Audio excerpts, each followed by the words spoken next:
Hi, welcome back. This is Calc 2, and this section is on numerical methods for integration. So the vast majority of integrals, you'll just be using calculators in order to figure them out. So what are the methods the calculators are using to do their approximations? And these are those methods. So, essentially, you're not going to be able to find antiderivatives all the time. And when those methods fail, you have to default to something else. Or, just in general, if you're on a job and you have a really ugly integral that you would need to do, you'd probably just do it by computer at this point, right?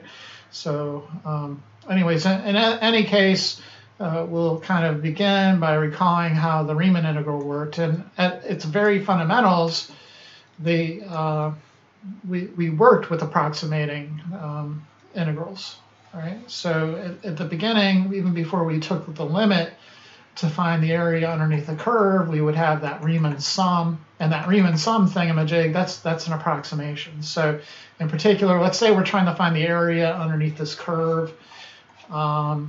We can figure out an approximation by cutting the interval from A to B into how many ever slices we want. Let's just say n is 6.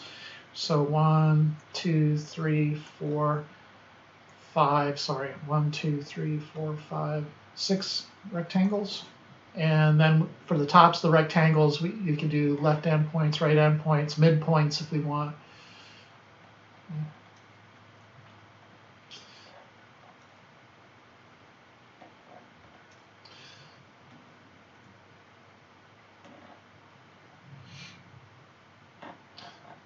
Okay, and then we can get an approximation, but there's issues, right? So there's kind of in that first rectangle, we're missing that blue part.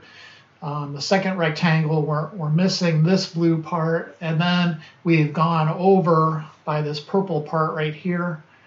On that third rectangle, we're missing this blue part, but then we actually overestimated over in this section.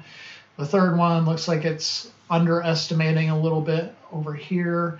The next one looks like it's overestimating a little bit. And then the last one looks like it's underestimating a little bit, right? So we want to find shapes that conform a little bit better to the area underneath these curves and give us better approximations, okay? So the first geometric figure we'll use are trapezoids. Okay, so instead of rectangles,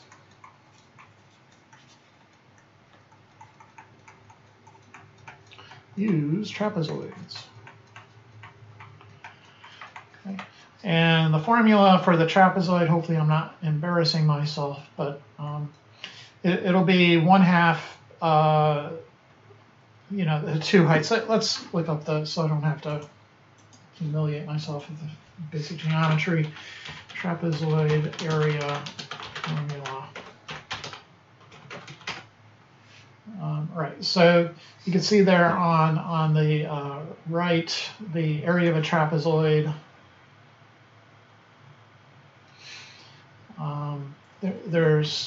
And the way we're going to use it is not laying like this. We actually want our sides of the trapezoid to be parallel to each other. And actually, we want the box to be flat. So it's basically just a rectangle, but on the top of the rectangle, it has that slant, so it's technically a trapezoid. So this side in our orientation will be A, this side will be B, and then we can have our height down here because we are going to make that a right angle. And so the formula, from the right, 1/2 base times height times h, or you could write it area equals 1/2 the base, which is h, times a plus b. Okay. So this, instead of the rectangle, this will work a little bit better. The tops of that trapezoid this time are going to be attached to the curve in question. And so let's do kind of like an easy example to see how this pans out. And okay, so here is my curve thingamajig. Let's just make it kind of simple.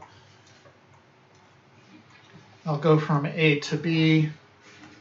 I'll use 3 rectangles, so we'll say n is 3. And A we'll also call x sub 0, and then x sub 1, x sub 2, and then B we'll also call x sub 3, or x sub n, I guess, in general. So we want to approximate the area underneath that curve using trapezoids. So now our trapezoids, the endpoints at the top of the trapezoid are going to be given by the function. Okay, so there's our first trapezoid,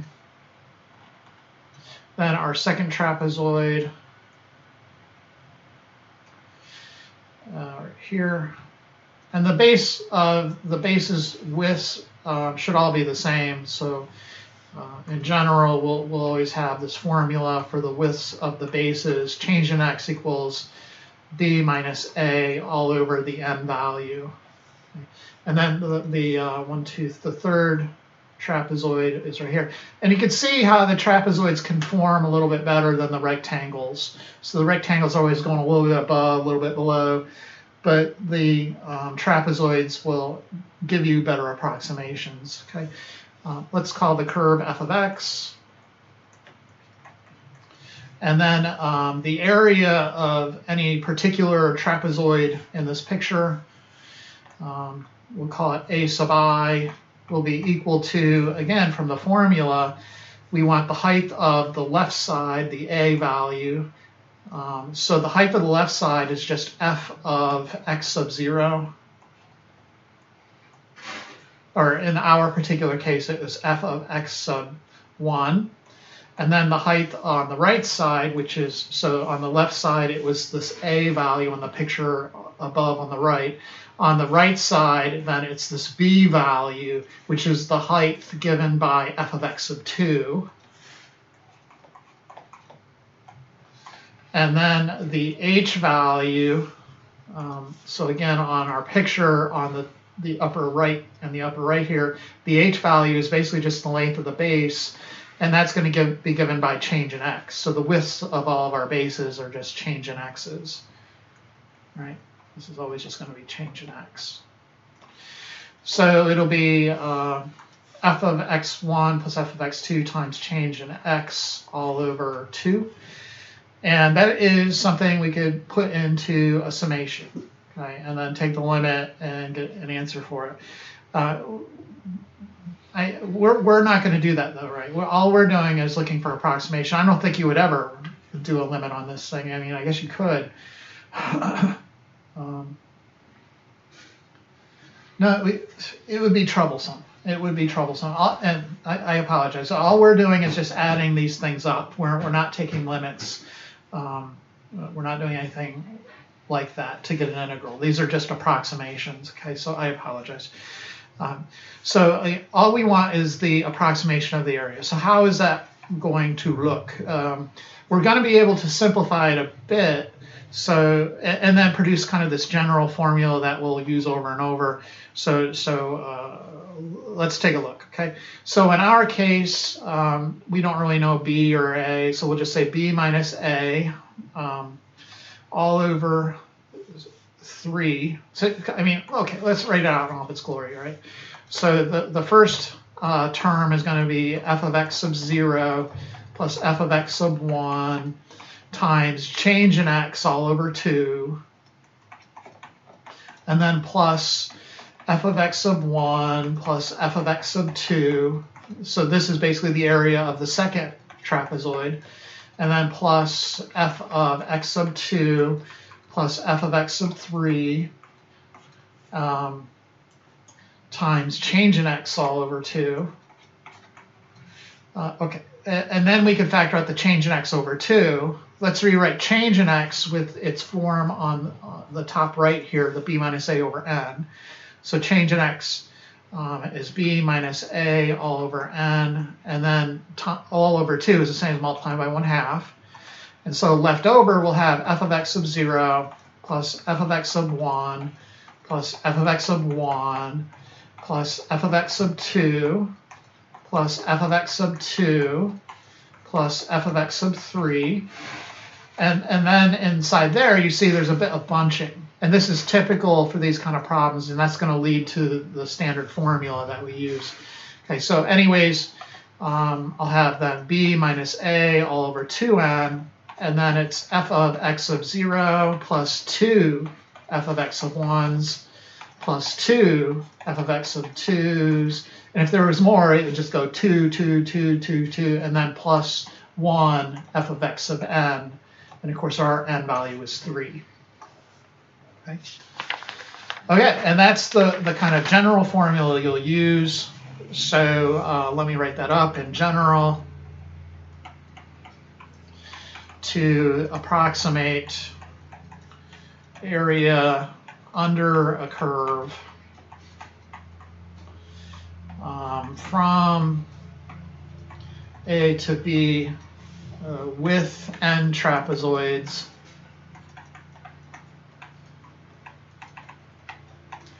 the formula that we use in order to approximate this integral from A to B, that will approximately be b minus a all over 2n times f of x of 0 plus, and then you get a bunch of 2's, right? F of x of 1 plus 2 f of x of 2 plus dot dot dot plus, and then all the way up to the end 2 f of x sub n minus 1, and then plus just plain old f of x of n. Okay? And it's just plug and chug from that point on, right? So let's try one of these problems. Let's try number 5. And we have the integral from 0 to 5 of the square root of 8 plus x cubed. We want to approximate the area underneath the curve with four trapezoids. Okay? And you know, if you look at the integral, you're not going to be able to do this by hand.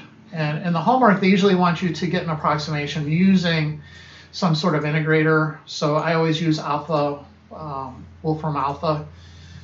I've seen that guy talk before when I was younger at a math conference. I've basically met Wolfram.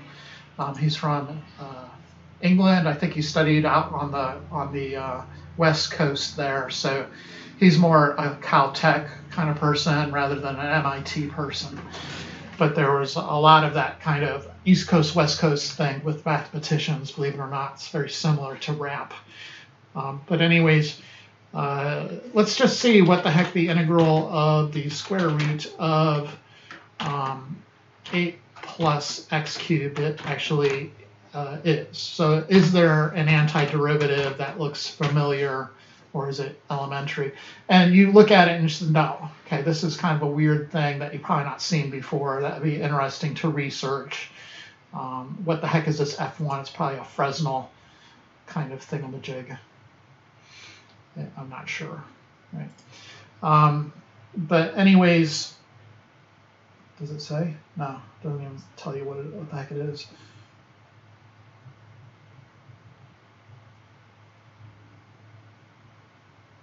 Really interesting to research that. But anyways, we're not able to do it, right? But they want an exact answer for some of the homework problems. So let's get the exact answer. And usually you can use the exact answer to make sure you didn't screw up your approximations, because these approximations can get pretty big. And you want some sort of guide sitting there. So it's in your best interest to get the actual answer first, which is kind of unrealistic because, you know, we're approximating it.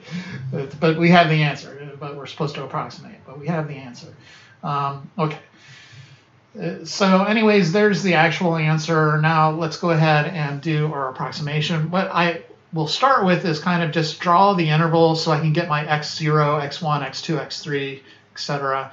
So to get it into 4 pieces, I'm going to have to move over each time by b minus a all over n. So I move over by 5/4 each time. So this will be 5/4. Then add another 5/4, that'll be 10/4, and then 15/4, and then 20/4. Okay? So our area will be approximated with the value b minus a all over 2n. So b minus a over n is 5/4, and then times 2 is 8. and then times f of 0 plus f, well, 2, right? So we have to remember there's a 2 in there. And I generally don't put these on the well, sometimes I do put them on the test, but okay, we'll see. We'll cross that bridge when we come to it. So 2 times f of 5/4 plus 2 times f of 10/4 plus 2 times f of 15/4, and then plus just f of 5. Okay, so what the heck is the f function? That's just this thing inside the integral. I usually don't bother writing it out because I'm going to have to go to my calculator to evaluate anyways. So let's kind of go over here. I just use Wolfram, and then you can type and edit it because the other approximation method we'll use is very similar. It's just instead of having 2, 2, 2, 2, 2, it'll go 4, 2, 4, 2, 4, 2, 4. Okay. So anyways, let's go ahead and compute this. So I have a 5/8 times square root of, and then they have like a math input button if you wanted to do that button. I just type it in because that's what I'm used to because I'm so old. Plus, and then we can put some parentheses for what we're going to put in there, and then that'll be cubed, and then end parentheses, and then plus 2 of those, right? So, and then you could just do a bunch of copying and pasting. How many of these do we need? 1, 2, I think I need 3 of them. 1, 2, 3. And then 1 without a coefficient. And then I'm going to go through and type in all of the numbers. So 0, 5/4. And of course, it should be around 28.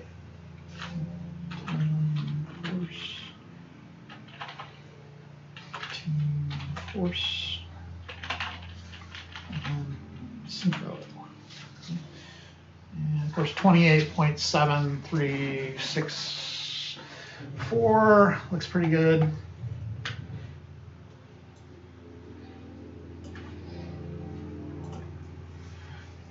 So 28.7364, depending on how many decimal places they want.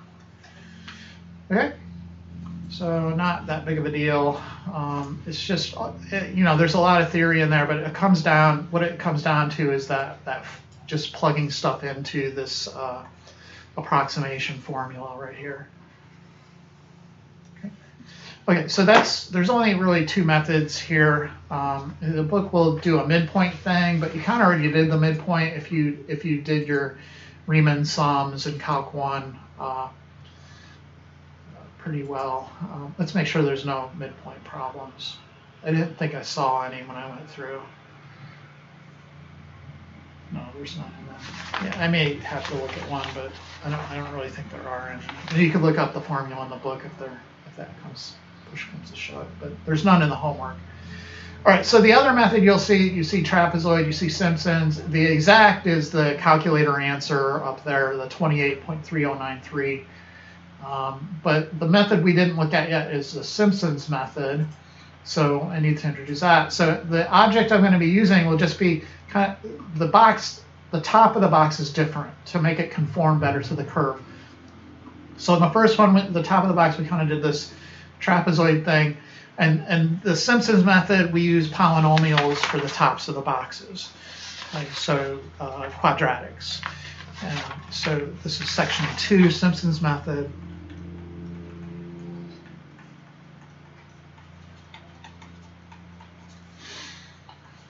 And so the setup this time, I'm just going to use 2 rectangles. The way it works is you're going to be forced to always have, I believe, an even number of rectangles.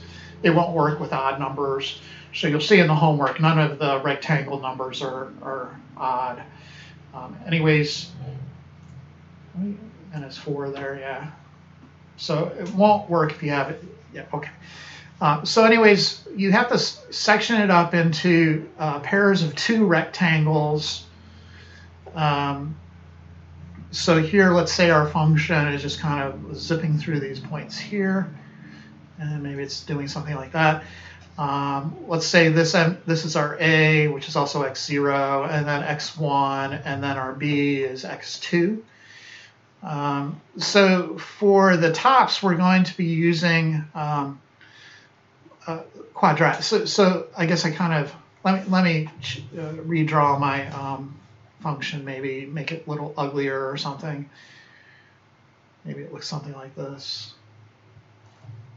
Okay, that's a pretty crazy function. But so for the tops, what we're going to do are we're going to use parabolas, right? So on the tops, I'm going to kind of have maybe a downward facing parabola going through, and it doesn't look like it in this picture, but it'll conform better than in general, it'll conform better than the trapezoid method. Okay? It's just for illustrative purposes. I kind of made my f function pretty crazy. And then this polynomial thing, they're going to call p of x. Okay? The great thing about the polynomial, first off, to find the area underneath the polynomial on an interval, you really don't need to integrate. You can just evaluate the polynomial, believe it or not. This is given as I'll give it just as kind of a theorem. It's proved in the book, but anyways, integrating from a to b here, the area, it's approximately going to be equal. The area underneath f of x is going to be approximately equal to the area underneath this polynomial. Okay, and what I'm saying is that you don't need to really do an integral of a polynomial to figure out this quadratic in particular to figure out the area. I don't know about other polynomials, but for quadratics you can pull this trick, and it'll just equal to b minus a over 3n times p of the polynomial evaluated at the left endpoint plus 4 times the polynomial evaluated at the midpoint plus the polynomial evaluated at the right, the b value. Okay, so how do I then kind of, I mean, I don't know what the polynomial is, right? So how do I evaluate this? Well, the polynomial and the function are the same at those points, right? So at this point, and then it goes through, it should be hitting the same place. And then this point as well. You know, they're all the same. So you could replace p of x with f of x. So you get b minus a all over 3n times f of x sub 0 plus 4 times f of x sub 1 plus f of x sub 2. Okay. Then when you do this in general, there's kind of a bunching again. Okay, so you'll have that one of these added to another one of those, and then the f of x2 will kind of also be in the next term. So the next term would have been f of x sub 2 plus 4 f of x sub 3 plus f of x sub 4. And then the f of x sub 2 would add together to the other f of x sub 2, and then there would be 2 of them. So the numerical pattern is going to be 1, 4, 2, 4, 2, 4, 2, 4, 1. Okay, so in general then, it comes down to just basically an application of this formula. Simpson's method says that the integral underneath this curve from a to b can be approximated with b minus a all over this time 3 times n. The first one was 2 times n times f of x sub 0, and then it goes to 4, f of x sub 1, and then it goes to 2, f of x sub 2, and then it goes back to 4, f of x sub 3, and then it keeps repeating that pattern all the way to 2 f of x sub n minus 2 plus 4 f of x sub n minus 1, and then the last one, the coefficient goes back to 1 again, so plus 1 times f of x sub n. Okay, so let's go back to number 5 again. We have the integral from 0 to 5 of the square root of h plus x cubed dx. And And we already kind of evaluated it to figure out the actual answer, 28.3093. And now we want to use Simpson's rule to do our approximation. Again, I'm going to kind of slice up the interval to figure out all of the x sub 0, x sub 1 baloney to put into my functions. So again, my change in x value is going to be b minus a, 5 minus 0, all over the n value. And again, they want n to be equal to 4. So I'll have 5 minus 0 over 4, which is 5 fourths. So every time I'm adding in another 5 fourths when I move over, 5 fourths, 10 fourths, 15 fourths, 20 fourths, and then I just plop it into my formula. So the area should be b minus a, this time over 3n. B minus a over n is just 5 fourths, and then all over 3 is the same as multiplying by 1/3, so that'll be 5 twelfths, and then times f of 0 plus 4 f of 5 fourths plus 2 f of 10 fourths plus 4 f of 15 fourths, and then back to 1 f of 20 fourths, or 5. Okay, so if you did it in, if you have your work already in Wolfram, oh, jeez, what the heck happened? Oh, there it is. No, that's not what I wanted. Can I go forward? Oh, you jerks. What is this crap? Trying to make me pay for it. Never pay for this stuff. No. You just, no. Étudiant. Well, I had it somewhere. If you have it stored, you can just go back and edit it. And apparently they're being jerks now to prevent you from doing such shenanigans. So I'm gonna have to type the whole stupid thing in again. All right, so anyways, that shouldn't be too painful. I don't know why I'm making such a big deal out of it. I like typing stuff in and stuff. So anyways, we have square root of, and then we have 8 plus something cubed, right? And parentheses plus, and then we have a 4 square root of 8 plus something cubed. Oops. And then we need a bunch of those, right? So we need 3 of these. I gotta be careful with my coefficients this time, though. And then I need 1 more without a coefficient, and then do that. So it goes 4 to 4, and then back to 1. And then my numbers, 0. How can I say such things about Wolfram Alpha after everything they've done for me? You know, no, they haven't done that much for me. Actually, never really used Wolfram. We have it on all of our computers at the school, so you can do a lot of cool stuff with it. I never really play around with it. I'd rather just use Java or Python or something. And then 5. I mean, I have to do it for my job, doing all these computations and showing students how to do stuff. But okay, so this is 28 point. Could you be any less user-friendly? 28.2810. And you can see that the Simpsons method is a little bit better than the trapezoid method, which was off by about 0.4. This is off by about 0.1. So yeah, it's better. Okay, great. So we need a video quiz of some sort. Let's pick an integral, which I definitely can't do. E to the negative x squared dx. Okay. So we want to approximate this with n equals 4 using Simpson's method. Okay, and we will go from 0 to 1. Okay, so let me pause the video and write that down. Okay, so you're doing 4 rectangles. You're going to use Simpson's method, and the actual solutions, the actual integral is equals. You can see it on the right there is 0.7468. Okay, but I want you to use Simpson's method with 4 rectangles. You can see that the antiderivative is not elementary here. It's not something that we know how to do technically.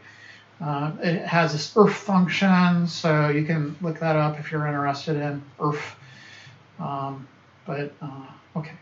So as usual, thank you for watching, and I will see you in the next video.